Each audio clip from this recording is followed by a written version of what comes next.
Bienvenidos, bienvenidas a todos, buen día. Bueno, primero que nada agradecer a la Universidad de Palermo por brindarnos este espacio y la posibilidad de conectarnos estos viernes en este ciclo que hemos comenzado ya hace un par de viernes atrás.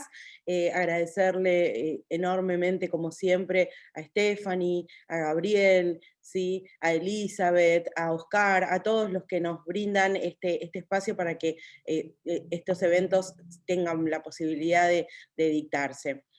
Como les adelantaba Stephanie, hoy vamos a hablar un poco de estos tips legales, estas cuestiones que tienen que tener en cuenta al momento de publicitar los productos o los servicios en la industria de la moda.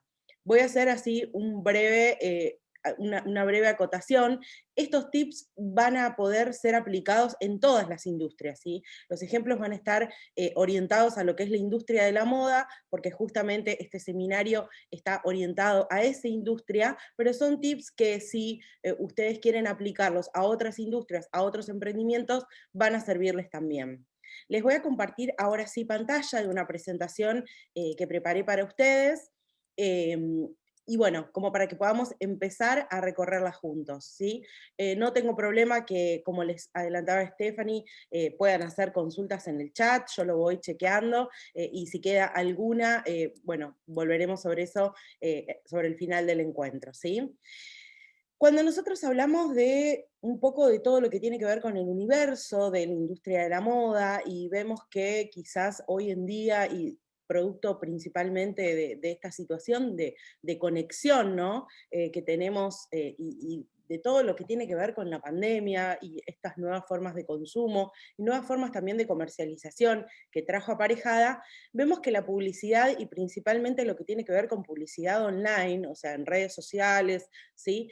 O a través de distintos medios y canales digitales, ha cobrado un protagonismo fundamental, ¿sí? En esta nueva etapa de nosotros como consumidores y de nosotros como dueños o dueñas de marcas, ¿sí? Y hay algunas cuestiones que yo creo que son relevantes que tengamos en cuenta, más allá de lo que tiene que ver con estos conocimientos que todos y todas podemos llegar a tener de qué es la publicidad, ¿no?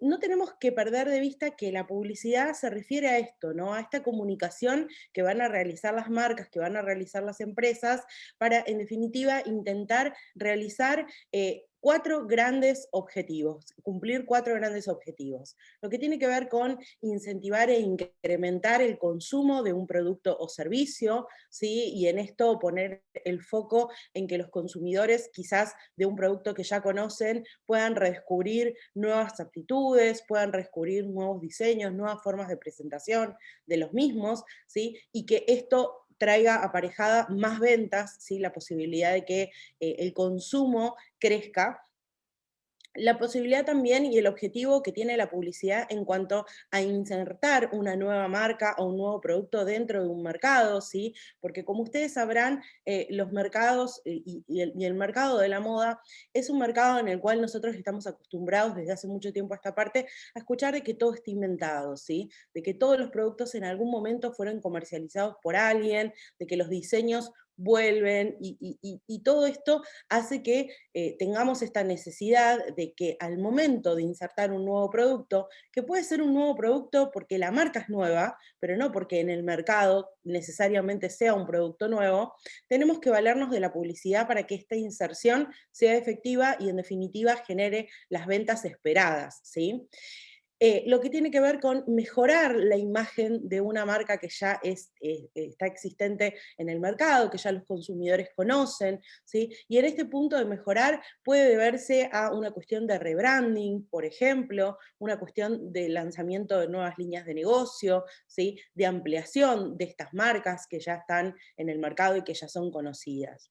Y por último, tiene un fin de ayudar a reposicionar un producto o una marca en la mente del consumidor, ¿sí? Porque quizás por algún motivo esta marca necesita tuvo quizás alguna cuestión de modificación o de nueva presentación, ¿sí? Que es necesario comunicarla a estos consumidores para que justamente se generen estas ventas. Cuando una publicidad es efectiva, principalmente tiene que tener en cuenta, y justamente para que no falle en este punto, va a tener que tener en cuenta tres grandes cuestiones, ¿no? Cuando estamos frente a la realización de una pieza publicitaria. ¿Qué es una pieza publicitaria? Va a ser esta comunicación que las marcas van a hacer, ¿sí? Y que van a poner a disposición del consumidor, para que en definitiva se genere esto que queremos, ¿no? Que se generen ventas y en última instancia que estas personas que eventualmente han llegado a la marca, se han interesado por la marca y han comprado un producto, se transformen a largo plazo en clientes, ¿sí? Vuelvan a elegir las marcas. Por eso es tan importante la consideración de qué debe tener una pieza publicitaria antes del lanzamiento de la misma, y también entender que la publicidad no se corta o no termina en el momento en que la pieza publicitaria sale al mercado y que se genera una venta, sino que también debemos tener un servicio de postventa, ¿sí? Que si bien no está atado a lo que tiene que ver necesariamente con la pieza publicitaria, porque la venta ya se concretó, pero sí tiene que ver con la efectividad y en definitiva el compromiso de la marca con sus consumidores y con esto de poder generar cada vez más clientes y que esta relación se establezca a largo plazo. Si nosotros tuviésemos que analizar la pieza publicitaria y ver cuáles son los tips legales que en este punto no se nos pueden perder y que toda pieza publicitaria debe tener, tenemos que responder tres grandes preguntas, ¿sí? Por un lado, ¿a quién se comunica? Siempre la respuesta va a ser al consumidor, al potencial, al potencial cliente. Y como esta pieza publicitaria en sí misma constituye una oferta, ¿sí? De servicios que se puede, o de productos que se puede en términos legales concretar, se puede justamente perfeccionar este contrato de consumo en el caso de que el cliente o el consumidor que está viendo esta pieza publicitaria decida avanzar con la compra porque genere un interés, que ahora vamos a ver un poquito más adelante cuáles son los 4 puntos que deben todas las piezas publicitarias y las campañas publicitarias generar en los clientes. Tenemos que tener siempre presente que a quien le comunicamos es al consumidor. Entonces, en este sentido, no debemos perder de vista todo lo que exigen las leyes, tanto nacionales, ¿sí? Como los términos y condiciones de cada una de las redes sociales que utilicemos a estos efectos, en cuanto a la necesidad de informar de forma suficiente, de forma completa, de forma clara, de forma verídica, respecto de los productos o servicios que la pieza publicitaria pretende comunicar.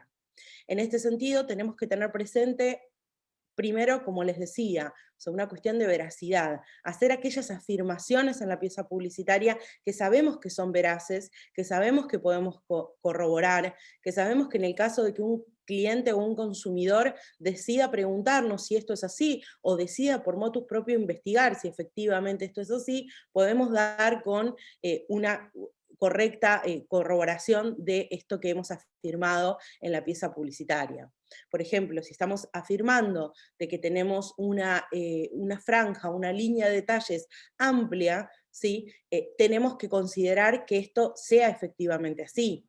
Si estamos afirmando de que somos una marca que utiliza, por ejemplo, materias primas sostenibles, tuvimos que haber hecho previamente una investigación para justamente corroborar de que esta afirmación sea correcta. En el caso de lo que tiene que ver con la moda sostenible, cuando hacemos estas afirmaciones que además no son verídicas o que no son correctas, nos vemos expuestos como marcas a la posibilidad de caer en lo que se conoce como greenwashing, ¿sí? Estas afirmaciones de que las marcas tienen determinadas cualidades que en realidad no son tales. En este sentido, tenemos que tener bien presente cuáles son los requerimientos, ¿sí? En materia de derecho del consumidor, en materia de lealtad comercial, qué es lo que establecen las leyes, y principalmente tener en cuenta esto, ¿no? Que la información tiene que ser clara, ¿sí? Que la información tiene que estar absolutamente contenida ahí. Si vamos a implementar algún método de envío, si vamos a implementar, si va a haber algún cargo extra, cuáles son los cargos, cuál es el monto que va a pagar, ¿sí? Si hay algún descuento por pago de contado, ejemplificarlo ahí, ¿sí? O sea, todas las cuestiones que estén relacionadas con la pieza publicitaria y con esta oferta que se hace al público consumidor, tienen que estar contenidas en la pieza en sí misma. Por otra parte, tenemos una cuestión de responder justamente esto, ¿no? ¿Qué es lo que se comunica? ¿Qué es lo que la pieza publicitaria quiere transmitir? ¿Sí? Y en este punto tenemos que ver el desarrollo del mensaje en sí mismo. Y para esto tenemos que considerar algunas cuestiones que tienen que ver con la comunicación, que deben guardar relación con esto que hablábamos respecto de a quién se le comunica y la necesidad de que la información que se comunica y que se pone a disposición del consumidor sea una información que efectivamente podamos respaldar. Cuando respondemos esto, ¿qué es lo que se comunica? Debemos también tener en cuenta esto, ¿no? O sea, que se comunique un mensaje claro, un mensaje correcto, ¿sí? Que se ponga a disposición, que se establezcan todas aquellas condiciones que sean necesarias, ¿sí? Que el consumidor tenga en cuenta. Cuando también analizamos el mensaje en sí mismo, hay cuestiones que son súper importantes y que tenemos que considerar y que tienen que ver al desarrollo de este mensaje con anterioridad, ¿no? O sea, ¿cómo vamos a desarrollar este mensaje? ¿Qué es lo que vamos a tener en cuenta? ¿Sí? O sea, en base a quién vamos a desarrollar este mensaje y cuáles van a ser las cuestiones que en base al consumidor que nosotros consideremos tengan que tener, ¿sí? En esto cada vez hay más desarrollo en cuanto a lo que tiene que ver con la psicología del consumidor, ¿sí? Y a la importancia de aplicar una psicología correcta, o sea, a ver, a considerar estas cuestiones al momento de realizar y al momento de llevar a cabo lo que tiene que ver con el mensaje publicitario, ¿sí? La psicología relacionada al consumo, la psicología aplicada a la moda, es una corriente que cada vez, o sea, es esta conjunción, ¿no? Que cada vez va pisando con más y más fuerza y cada vez las marcas se interesan más en conocer a su consumidor y ver desde el punto de vista psicológico cómo tienen que armar este mensaje, ¿sí? Porque no es lo mismo hablar y desarrollar un mensaje para personas con determinadas características que para personas con otras. Cuando me refiero a características no me refiero a cuestiones relevantes que tengan que ver con aspectos psicológicos desde cuestiones a tratar en terapia, ¿no? Sino aquellos aspectos que como consumidor todos tenemos, aquellas características que todas las personas tenemos en mayor o menor medida y que la psicología puede aportar muchísimo en el desarrollo correcto de este mensaje. Por último, tenemos que pensar quién es la persona que va a ser, si es que vamos a designar alguna, de intermediario en la comunicación de este mensaje, ¿sí? O sea, quién es el que lo comunica. En un punto, y cada vez con más frecuencia, las marcas se valen de la contratación de influencers o de personas con determinada llegada y relevancia, ¿sí? Para comunicar este mensaje. Hay quienes dicen que actualmente lo que tiene que ver con el marketing de influencer o el influencer marketing es una de las formas publicitarias más efectivas, y sin lugar a dudas lo es, pero tenemos que tener también presente algunas cuestiones en cuanto a los requisitos legales que tenemos que considerar al momento de sumar a alguien a esta etapa. Como les adelantaba hace unos segundos atrás, cuando nosotros pensamos en una pieza publicitaria, pensamos que tiene que despertar estas cuatro grandes cuestiones, ¿no? O sea, estas son lo que en definitiva tiene que generar en el consumidor.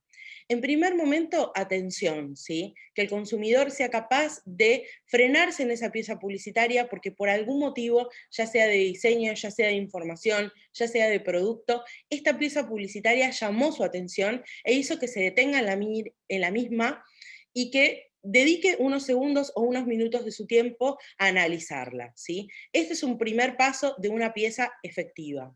Como segundo requisito, tiene que esta pieza despertar interés, ya sea porque el mensaje que estamos comunicando es un mensaje efectivo, o ya sea mismo porque el producto que estamos ofreciendo a través de este mensaje es un producto que efectivamente el consumidor estaba necesitando, ¿sí? Quería comprar. Por ejemplo, en Buenos Aires, en estos momentos de en donde el frío comienza a hacerse presente, ¿sí? Probablemente muchas personas estén buscando productos que tengan que ver con ropa de abrigo, ¿sí? Si nosotros podemos hacer que este cliente esté atento y que se interese en ese producto, vamos a generalmente pasar a una tercera etapa en donde el consumidor despierta esto que se conoce como el deseo, ¿sí? Este deseo de decir, este producto me interesa, a este producto realmente lo necesito, o no lo necesito, pero en este momento considero que es un producto que por algún motivo, más allá de la necesidad y por cuestiones de índole subjetivas, quiero adquirirlo, ¿sí? Y en este deseo, como consecuencia de este deseo y como última instancia, se genera lo que tiene que ver con la acción de compra, ¿sí? Este consumidor dice, bueno, yo acá acabo de ver este producto, me interesa, lo quiero comprar, lo voy a comprar. En este punto es donde yo les decía que si bien no tiene que ver con una pieza publicitaria en sí misma y con el ámbito publicitario, es muy importante pensar qué hacemos después de esta acción con nuestro consumidor. Porque todas las marcas y el fin último de la publicidad en sí misma, más allá de lo que tiene que ver con la acción de adquirir un producto en un momento determinado, tiene que ver con esto, ¿no? Con generar que el consumidor se quede viéndonos, ¿sí? Se quede viendo a ver cuáles son los productos que vamos lanzando, cuáles son las novedades, ¿sí? Cómo seguimos comunicando. Si en el caso de que nosotros además utilicemos redes sociales para generar un tráfico de tipo de una conversación en línea que mantenga a nuestros consumidores que quizás en ese momento no quieren adquirir nuevos productos, pero sí se interesan por esta conversación que vamos a seguir desarrollando, eh, hacia lo que tiene que ver con la permanencia, hacia lo que tiene que ver con esta relación del consumidor que se establezca y se forme a largo plazo, y en un punto también hace a lo que tiene que ver con este servicio o estas acciones de postventa que las marcas como consecuencia de la publicidad que realizaron deberían tener o sea, presente, de igual forma que lo que hacemos cuando decimos, bueno, queremos concretar una venta, queremos que esta marca venda productos, ¿sí? En este punto las marcas cada vez son más creativas en lo que tiene que ver con los servicios de postventa, ¿sí? Y yo creo que desde el punto de vista legal, un tip que no nos puede faltar y que necesariamente tenemos que cuidar, tiene que ver con el hecho de poder resolver de forma interna y poder establecer canales de comunicación en materia de reclamos de consumo, ¿sí? Muchos de los reclamos de consumo que vemos que llegan a lo que tiene que ver con instancias administrativas o mismo judiciales, tienen que ver con reclamos de consumo que han sido desatendidos en lo que es el seno de esta relación entre empresa, marca y consumidor. Entonces es importantísimo que si nosotros vamos a realizar, por ejemplo, ventas a través de una página web que se generaron como consecuencia de esta publicidad que pudimos haber hecho en redes sociales, en la página web y como servicio de postventa y dentro de estos términos y condiciones, establezcamos canales de comunicación directa con la marca en el caso de que el cliente detecte algún inconveniente con el producto o esté disconforme con el mismo por algún motivo. En este punto también es vital que tengamos en cuenta cuáles son los requerimientos específicos actuales en materia normativa, principalmente en Argentina. Desde muchísimo tiempo siempre el consumidor tuvo la posibilidad de arrepentirse de esa compra, ¿sí? Y esta es una posibilidad y un derecho que todos los consumidores hace muchos años tenemos. Ahora, como consecuencia de normativas nuevas, eh, justamente lo que se solicita, ¿sí? Y lo que se exige a las empresas es que a través de la página web o a través de los canales digitales sobre los cuales monte este servicio de venta, tenga lo que se llama y lo que se ha denominado como botón de arrepentimiento, ¿sí? Este botón de arrepentimiento tiene que dar la posibilidad al consumidor que de forma clara y de forma bien visible, ¿sí? No puede ser un botón de arrepentimiento que esté dentro de un link, dentro de otro link, dentro de otro link, y que el consumidor tenga que recorrer toda la página para encontrar, en definitiva, dónde va a poder arrepentirse, dónde está esta facultad plasmada en la página web. Tiene que estar identificado de forma visible, de forma clara, en la página principal, o sea, de forma ideal, ¿sí? Y este botón de arrepentimiento, si bien ya tiene unos meses en nuestro país, en Argentina, de exigencia, lo cierto es que todavía hay muchas marcas que se están adecuando a incorporarlos a sus páginas web. Entonces tengan presente que esto es un requisito. Más reciente se ha establecido también la obligación por parte de las marcas de contener dentro de lo que es la página web un link, ¿sí? Que lleve directo a lo que se conoce como el formulario de denuncia en materia de consumo. ¿Sí? Esta es otra exigencia que todas las marcas y que todas las páginas web argentinas tienen que tener. Entonces, en esto también, o sea, en un punto la publicidad es tocante en estos aspectos. Nosotros como marca tenemos que estar no solamente empapados en cuanto a cuál es la reglamentación que actualmente rige en el país donde nos desarrollemos, sino también de efectivamente cumplirla.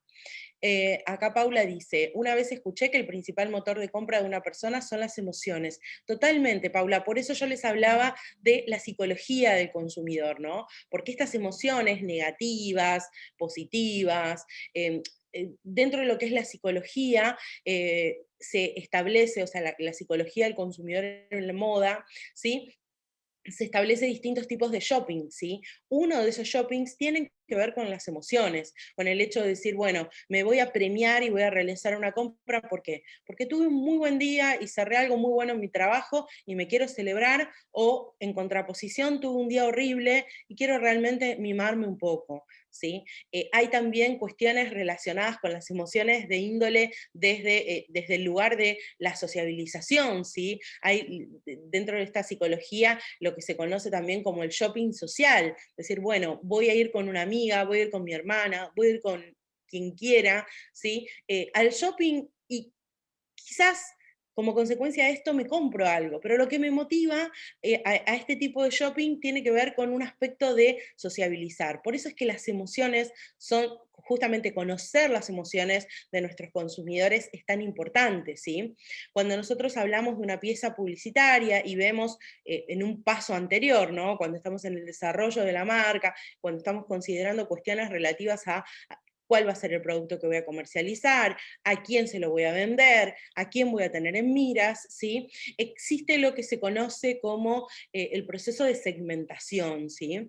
Y este proceso de segmentación tiene que ver con aspectos demográficos que son relacionados al género, a la edad, a la ocupación, a los intereses de las personas, pero también, y en una corriente mucho más moderna, tiene que ver con aspectos psicográficos, ¿sí? Y ahí es donde la psicología y ahí es donde las emociones entran. Por eso es tan importante conocer esta información que es de relevancia al momento no solamente de diseñar lo que va a ser nuestra marca, sino también al momento de establecer una comunicación y una propuesta publicitaria que realmente cumpla con estos 4 grandes puntos que toda pieza publicitaria idealmente debería cumplir.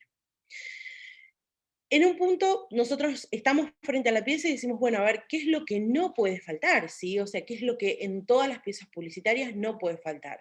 Y la conclusión primera y o sea, de gran importancia tiene que ver con esta información, esto que hablábamos, ¿no? O sea, cuáles son, si hay un stock, ¿sí? Si la promoción, por ejemplo, si vamos a implementar promociones y estas promociones están sujetas a stock, informemos cuál es el stock al cual está sujeta. Si esta promoción, por ejemplo, que vamos a lanzar por una fecha en particular, va a estar vigente solamente durante un periodo de tiempo, establezcamos de antemano cuál es ese periodo de tiempo, comuniquémoslo, ¿sí? Pensemos que las ofertas por nuestra ley argentina deben estar pensadas siempre para ser realizadas a personas mayores de edad. Entonces, seamos cuidadosos, si vamos a realizar ofertas que puedan llegar a tener algún tipo de impacto en menores de edad, seamos cuidadosos en chequear que para avanzar en este proceso de compra, necesariamente tengamos a disposición un mayor de edad que intervenga en esta etapa, ¿sí?, de la comercialización. En este punto tenemos que ser también súper cuidadosos en cuanto a la información que tiene que ver no necesariamente con la pieza y con lo que vamos a ofrecer a través de la pieza, sino con este servicio. ¿Qué es lo que pasa cuando mi consumidor dice, ok, me tenés atento, lo quiero comprar, ingreso a la web, ¿sí? Voy a ingresar al e-commerce porque efectivamente la publicidad surtió el efecto que todos queríamos que surta. Estoy interesado, quiero comprar. En este punto tenemos que ser muy, muy conscientes de brindar toda la información respecto a lo que tiene que ver con la venta en sí mismo, ¿sí? Vamos a ofrecer algún tipo de canal de, por ejemplo, vamos a apoyarnos en algún formato de pago de alguna empresa externa, vamos a realizar lo que tiene que ver con la cobranza de estos productos mediante transferencia bancaria, van a aplicar algunos cargos adicionales. Tenemos la posibilidad de hacer envíos, perfecto. Vamos a hacer, por ejemplo, envíos gratuitos a partir de determinado importe, ¿sí? Estos envíos gratuitos, ¿cuál es el sector, cuál es el territorio que van a cubrir? ¿Sí? Todas estas cuestiones tienen que estar bien especificadas al momento de que el consumidor decida avanzar. En un punto también es importantísimo que si utilizamos, como muchas marcas utilizan, servicios, ¿sí?, que tienen que ver con envíos que dependen de, por ejemplo, correos, establezcamos de antemano qué tipo de envío va a estar cubierto en esta compra. ¿Sí? Por ejemplo, va a ser un envío simple, vamos a darle un seguimiento, proporcionar de ese código de seguimiento al consumidor. Toda esta información clara no solamente nos evita problemas y dolores de cabeza futuro, sino que ayuda a que esta publicidad cumpla con todos los objetivos que tiene en mira, ¿sí? Y que nosotros como marca podamos ir creciendo de forma segura.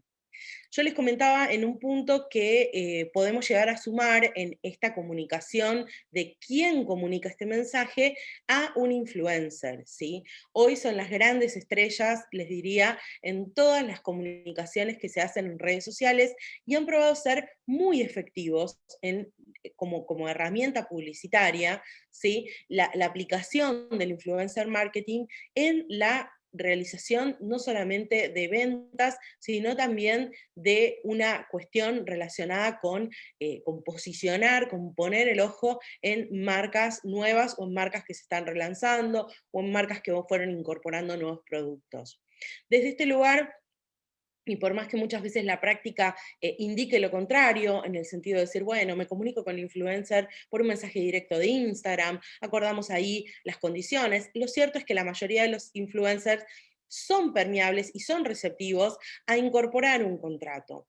Y en este punto es importante que nosotros, si estamos del lado de las marcas, así lo exijamos, ¿sí? Porque en este contrato se van a establecer todas las cuestiones de relevancia que tienen que ver con el cumplimiento, ¿sí? Y con justamente cuidar que esta comunicación, que esta publicidad que nosotros queremos realizar a través de estas personas o con la ayuda de estas personas sea efectiva y esté cumplida de forma y en tiempo, ¿sí? Desde este lugar y desde el punto de vista contractual, tenemos que considerar siempre la posibilidad de incorporar contratos escritos, ¿sí? O sea, lo cierto es que es muy, muy, muy importante que estemos frente a contratos escritos, ¿sí? O sea, no, a ver, siempre me consultan lo mismo. Yo lo que hice fue intercambiar algunas opciones, algunas cuestiones que tienen que ver con qué es lo que yo esperaba por mail. ¿El mail es un contrato? Y el mail puede ser un contrato. Sí cumple algunas cuestiones que tienen que ver con información autosuficiente, con una cuestión de plasmar en estos mails en cuál fue la voluntad real de las partes, ¿sí? Pero siempre es mejor que intervenga un profesional en la realización, por lo menos de un documento macro, que nosotros como marca podamos volver a utilizar en el caso de que se presente la necesidad de nuevo a futuro.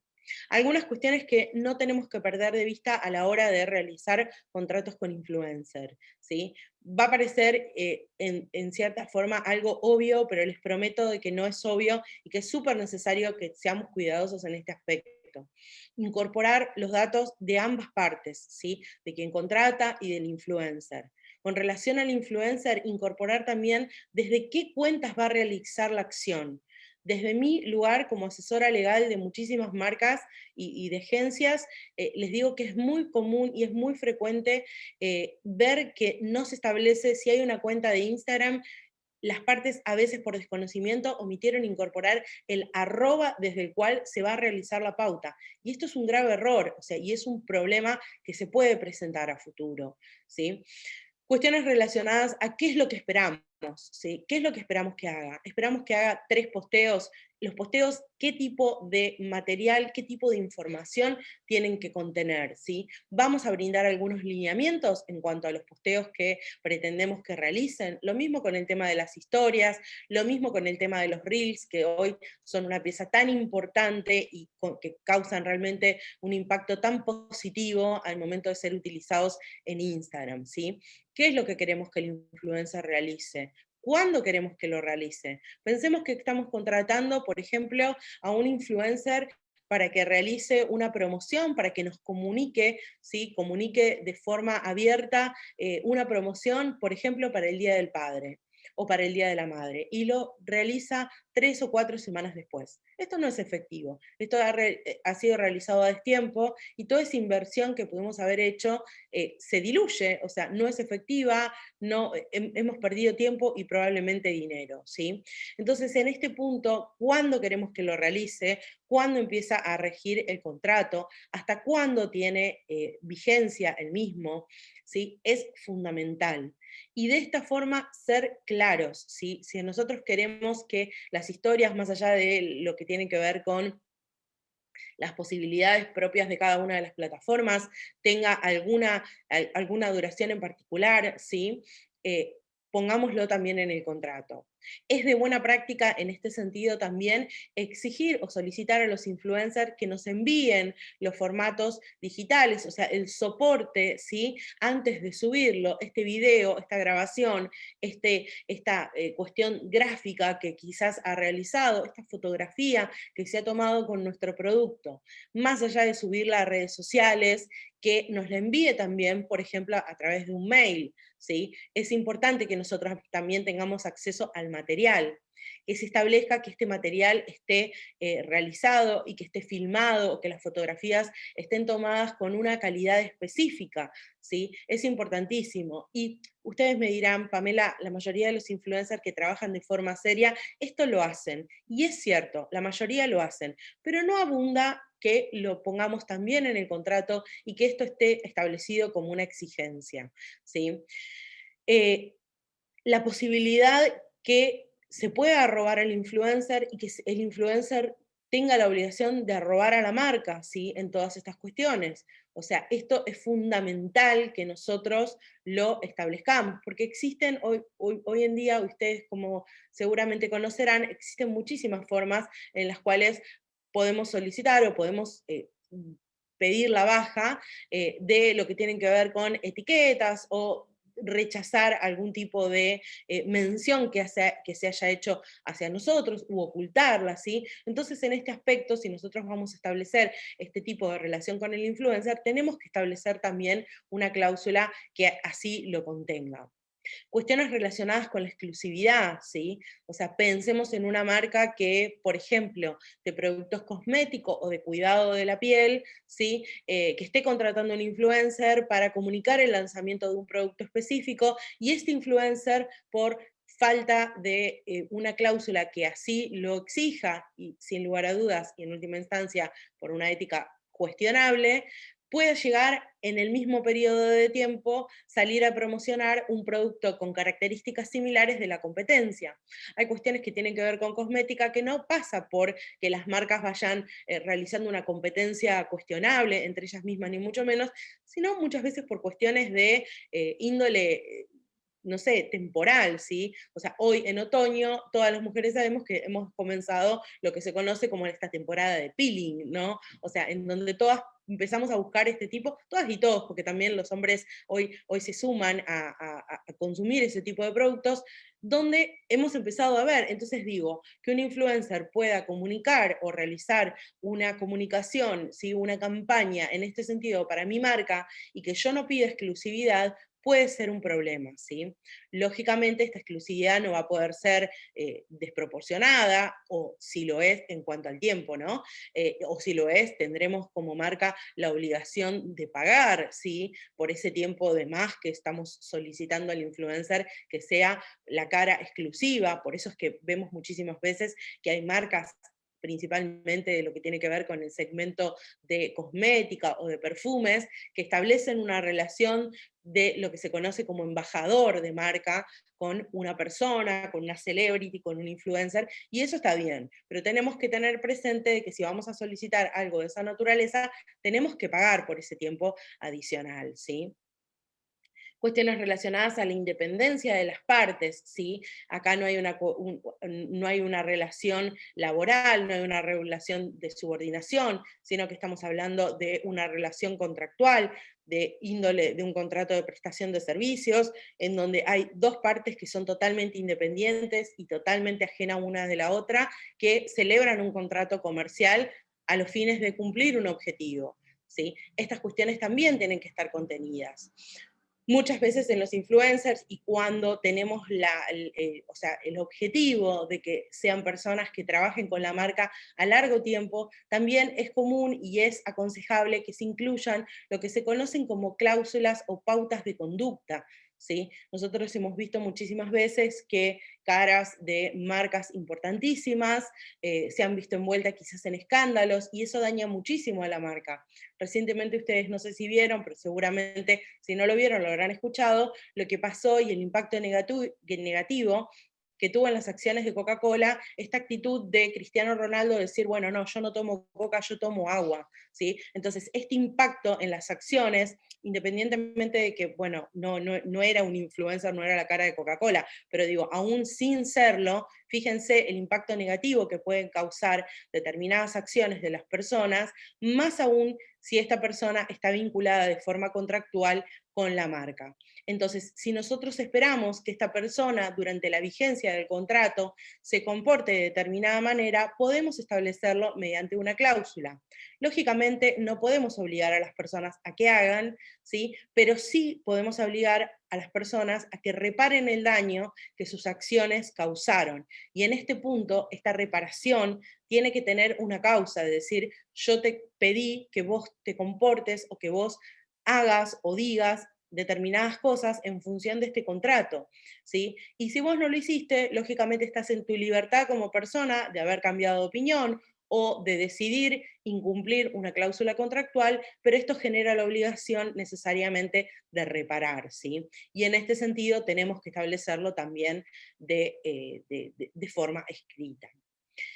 Todos los contratos con influencer van a tener una cuestión relacionada a la cesión de la imagen de esta persona, ¿sí? En esta cesión de la imagen tenemos que tener presentes algunas cuestiones que tienen que ver con la cesión, por qué tiempo se hace, ¿sí? La cesión, qué es lo que va a comprender. Yo voy a poder utilizar aquellas imágenes que me mande el influencer, voy a poder también utilizar las imágenes que se capten, ¿sí? De este influencer. Acá hay un gran punto a considerar y que tienen que ver con los derechos de los fotógrafos, ¿sí? Porque que yo haya contratado a un influencer no quiere decir de que todas, ¿sí? Las fotografías que se tomen de esta persona utilizando o llevando puesto los productos de mi marca, yo puedo necesariamente entender como que puedo utilizar esas fotografías. Ha habido muchísimos casos, principalmente en Estados Unidos, en donde determinados influencers han utilizado o han reposteado fotos de fotógrafos, y en este punto los fotógrafos demandaron por sus derechos de autor respecto de las fotografías. Entonces, en materia de cesión de los derechos de imagen del influencer, el influencer primeramente tiene que ser capaz de cederlos, tiene que contar con esos derechos, no se los tiene que haber cedido a otro, y en el caso de que se lo haya cedido a otro, que ese otro forme parte del contrato y autorice esta cesión que vamos a estar haciendo, ¿sí? Se tiene que establecer efectivamente dónde se va a utilizar esta imagen, en qué sentido se va a utilizar esta imagen. Esto también es importantísimo a la hora de cubrir y a la hora de proteger a los influencers, ¿sí? O sea, el hecho de que contratemos con estas personas no nos da derechos ilimitados respecto de su imagen o de todo el contenido que ellos generen, ¿sí? Entonces en esto hay que ser cuidadosos de qué es lo que vamos a utilizar, cómo se va a utilizar, dónde se va a utilizar, ¿sí? ¿Por qué periodo de tiempo se va a utilizar, ¿sí? O sea, hoy vemos que por más que hoy realicemos una campaña y que hoy tomemos fotografías y que en el día de hoy y por ejemplo, durante las 2 próximas semanas el influencer realice acciones publicitarias para nuestra marca, lo más probable es que todo esto quede dando vuelta eternamente en la web, ¿sí? Entonces, en un punto decir, bueno, ¿cuándo yo como marca encuentro el límite temporal, ¿sí? Para poder seguir reposteando, para poder seguir subiendo y utilizando este contenido. ¿Voy a tener alguno? ¿No lo voy a tener? Digo, en esto tenemos libertad absoluta de plantearnos cualquier esquema, pero yo creo que es importante que lo planteemos por escrito. De igual manera, el factor territorial, ¿sí? ¿En qué territorio voy a utilizar esta imagen? En este punto, las modelos, o sea, históricamente a través de sus representantes, han tenido un esquema mucho más claro, de decir, bueno, esta fotografía se va a utilizar para dónde, para Argentina, para Latinoamérica, qué países, tiene alcance internacional. Las fronteras es cierto que con las redes sociales y con todo lo que tiene que ver con los medios digitales se desdibujan un poco.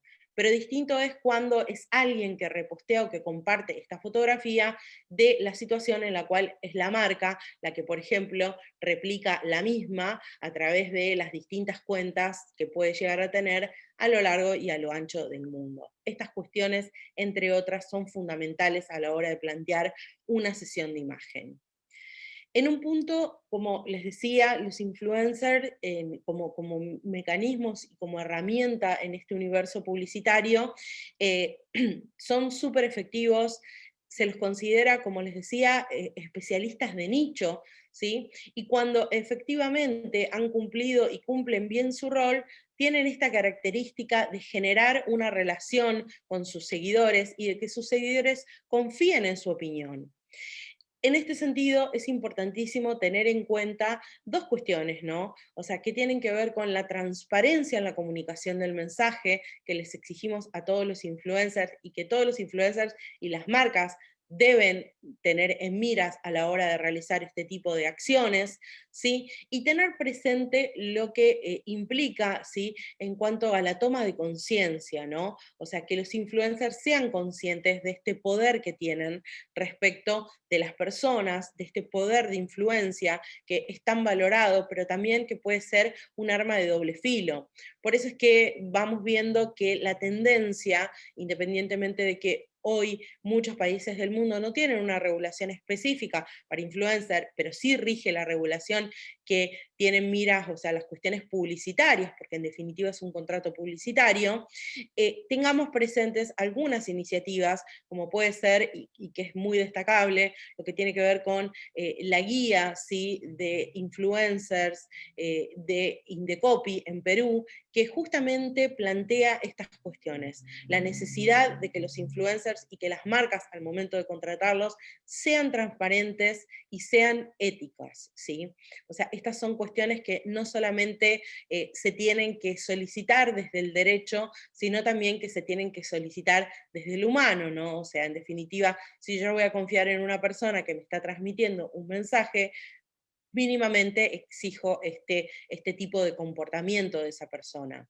Pensemos aún más cuando estamos frente quizás a influencers que tienen llegada o que tienen algún tipo de comunicación dirigida a menores de edad, que no pueden muchas veces identificar de que efectivamente están frente a una situación publicitaria, sino que creen que es un comentario, una experiencia genuina de una persona con la cual se identifican, ¿sí? Ya sea porque quieren parecerse a ella o porque ven esta cuestión de decir, bueno, admiro mucho profesionalmente o dentro del ámbito que se desarrolle a esta persona.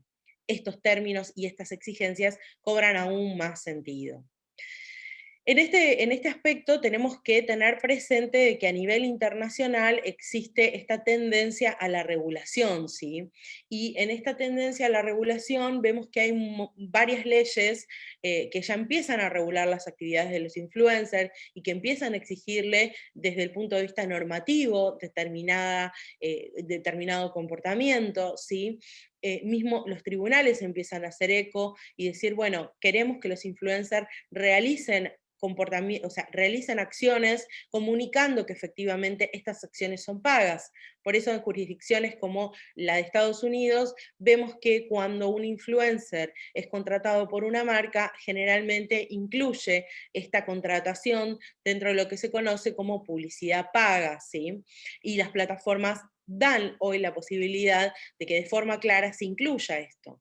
También el uso de los hashtags dan y constituyen un indicador fundamental, ¿sí? A la hora de identificar cuáles son las publicidades que son pagas. Desde mi entender, me parece que hay iniciativas desde el punto de vista de la jurisprudencia que son iniciativas súper valiosas, como pueden ser las sentencias, algunas sentencias de tribunales alemanes, donde ellos establecen que cualquier publicidad y cualquier comunicación que realice un influencer a través de redes sociales, por más que no esté identificado de que efectivamente es publicidad o que la misma fue paga, se va a interpretar como una publicidad y como que esta ha sido realizada como consecuencia de un pago por parte de la marca, ¿sí? En este punto, creo que es fundamental destacar que estas iniciativas lo que hacen es sacar al consumidor de esta posición, si se quiere, de consumidor al cual hay que proteger y hay que avisarle, ¿sí? Y que incorporan este tipo de cuestiones ya no solamente respecto del consumidor, sino desde esta transparencia, esta ética que hablábamos antes de decir, bueno, si vos estás recibiendo una contraprestación como consecuencia de esta acción que estás llevando adelante, es ético y es lógico que así lo comuniques, ¿sí? Desde este lugar también tenemos algunas situaciones en particular que merecen una atención especial, ¿sí? Porque cuando nosotros vemos que muchas marcas en este desarrollo de acciones o de piezas publicitarias se empiezan a comunicar o se empiezan a acercar a menores, ¿sí? Porque justamente quizás a través de estos menores pueden encontrar un público relevante, ¿sí? Ya sea porque, por ejemplo, a través de lo que son plataformas de streaming o de videojuegos, se pueden llegar a consumidores de la misma edad, con los mismos intereses de forma mucho más efectiva, necesitamos tener en cuenta de que si nosotros estamos hablando, y como venimos conversando desde el comienzo de esta charla, de que esta relación publicitaria es una relación, en definitiva, comercial, el menor que juega y que interviene en estas acciones está realizando un trabajo y en consecuencia se aplican la normativa laboral o debería aplicarse la normativa laboral en ese sentido. Lo cierto es que muchas veces, y todavía por la falta de regulación y por el hecho de que muchas veces los menores están jugando mientras que este tipo de acciones se dan, por ejemplo, a través de la comunicación o a través de la promoción de ropa que muchas veces se le proporciona al menor para que utilice en el vivo de YouTube o utilice en un vivo de Instagram o utilice en lo que tiene que ver con un streaming de plataformas como pueden ser Twitch, ¿sí? Lo cierto es que hay un contrato de publicidad y que este contrato de publicidad y que estas acciones que realiza el menor tienen que estar cuidadas, ¿sí? Porque estamos hablando de justamente de personas sobre las cuales el derecho laboral a nivel internacional exige un cuidado y exige un miramiento especial. En este sentido, es de destacar que existen regulaciones específicas, empezamos a ver que existen, por ejemplo, en Francia hay una regulación que es muy reciente de este año, en donde justamente se establece la necesidad de evaluar y de justamente tener presente estas cuestiones relacionadas con menores, ¿sí? Y donde se les exige a las marcas que formen a los menores en el sentido de decir, bueno, se les brinde la información necesaria en materia de propiedad intelectual, en materia de esta sesión de imagen que han hecho, que entiendan los menores que el hecho de que hoy hayan seguido su imagen no quiere decir de que eternamente la tengan que ceder, pueden revocar esta sesión que han hecho, un cuidado especial respecto de los pagos que estos menores reciban, porque nosotros generalmente tenemos, y todas aquellas personas que somos sanas mentalmente, pensamos que, bueno, que los pagos que reciban estos menores van a estar resguardados por sus padres, pero existen casos en donde no, y donde el menor es una herramienta para generar recursos y donde estos recursos muchas veces se generan a pesar de su salud. Entonces, en este sentido, las iniciativas como la iniciativa de Francia que les comparto son iniciativas relevantes, ¿sí? En igual sentido, vemos que se ha dictado una observación, la observación 25 de Naciones Unidas, que tiene un apartado en cuanto a lo que son los derechos del niño y la niña y de los adolescentes, que justamente habla de estas situaciones, ¿no? Los adolescentes como actores en plataformas digitales y los niños, niñas y adolescentes en su relación con las marcas en estas plataformas digitales. E insta a los estados a que justamente en este sentido dicten normativas para poder regular este tipo de relaciones, ¿sí? Muchas veces nosotros vemos que hay momentos en los cuales quizás un niño está jugando y permanece, no sé, hasta altas horas de la noche, ¿sí? O durante muchísimo tiempo frente a las pantallas, ¿sí? Y esto desde el punto de vista laboral despierta los alertas, porque si nosotros estuviésemos en una relación laboral con mayores de edad, estaríamos pensando en que se exceden, ¿sí? La jornada de trabajo, la cantidad de horas que la ley establece para una jornada de trabajo, y muchas veces que existe un trabajo en contraturno, un trabajo nocturno que requiere de una regulación específica, más aún todavía cuando esto se da en el ámbito de los menores. Algún punto en particular que también me parece que está bueno que en esta mañana reflexionemos juntos, tiene que ver con esta situación y cada vez más presente, esta tendencia a incorporar modelos o influencers digitales, ¿sí? Estos avatares que muchas marcas empiezan a incorporar en sus campañas digitales, que son en algunos puntos embajadores de marcas o que son avatares, porque iba a decir personas, pero no son personas, son avatares que se transforman en la imagen de una marca durante determinada temporada, y en este aspecto es trascendental que tener presente que todas estas cuestiones que estuvimos hablando respecto de los influencers humanos aplican, y acá también hay cuestiones relacionadas con el diseño y con la propiedad intelectual que deberíamos también incorporar en este tipo de contratos.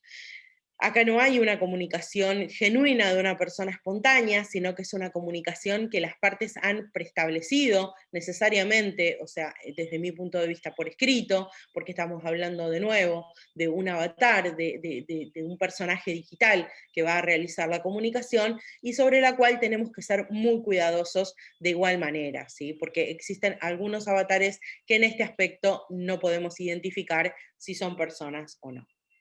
Bueno, hasta acá hemos llegado en lo que es la parte de mi exposición. No sé si tienen alguna pregunta, alguna duda que quieran hacerme comunicar, por hacerme llegar por el chat. Soy toda oídos. A ver, acá Lucas. Hola Lucas. Dice, hola Pame, te consulto si hay algún tipo de previsión en nuestro país contra la publicidad encubierta y si ello hace responsable civilmente al influencer por la comunicación publicitaria. Tanto el Código Civil y Comercial Nacional como la Ley de Defensa del Consumidor hablan todo de publicidad engañosa, abusiva, discriminatoria, pero no así de la encubierta. Yo creo que en este punto, Lucas, o sea, A ver, toda la normativa en materia publicitaria es aplicable, ¿sí? O sea, todo lo que tiene que ver con, o sea, no hay a ver, desde el punto de vista legislativo, quizás no hay situaciones que regulen particularmente, ¿sí? Esto que vos planteás, pero sí existen, o sea, doctrinas y existen antecedentes, tanto jurisprudenciales como doctrinarios de otros países en materia de publicidad encubierta, y existe una tendencia a considerar que la publicidad encubierta, en definitiva, es publicidad engañosa, ¿sí? Entonces, en este aspecto creo que deberíamos trabajar en cómo presentamos el caso, ¿sí? Pero sin lugar a dudas podríamos estar frente a una publicidad engañosa, aun si es una publicidad encubierta, ¿no? Por otro lado, existe actualmente un proyecto de ley para regular lo que tiene que ver con la actividad de los influencers en nuestro país, y este proyecto de ley, bueno, veremos a ver si en definitiva se transforma en ley y cuáles son los alcances finales que tiene este documento, ¿no?